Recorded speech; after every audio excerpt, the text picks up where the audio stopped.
Yan guys, nandito ako sa Libertad Public Market at ang purpose ko ng kanilang mga isda dito guys, oy. Ayan pero ang bili ko guys yung tulingan. Yan, talagang napakalabas ba, labas kayang ilang galunggong Pati ang tulingan napaka-presko, ayan. Yan guys, bumili ako ng tulingan kasi aking ipapaksiw. Ayan. Ito talaga ang Libertad guys, ang gusto kong puntahan kasi napaka-presko at meron din silang mga shell, iba-ibang klase ng shell.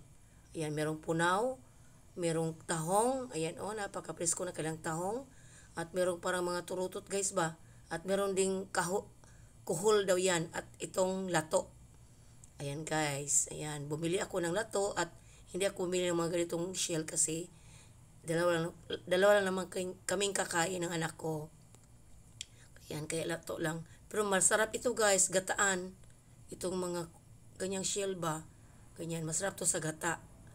Ayan, at meron din itong ibang klaseng shell. Ganyan Ayan.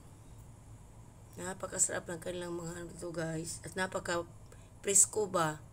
Mga bago lahat ang kanilang dito. Mga paninda. Ayan. Yan ang kuhol.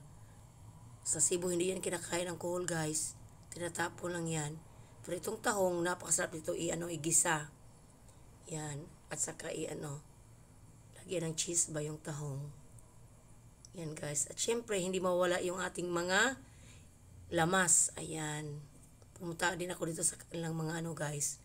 Bumili kasi ako ng vegetables. Bumili ako ng sibuyas. Tapos bawang.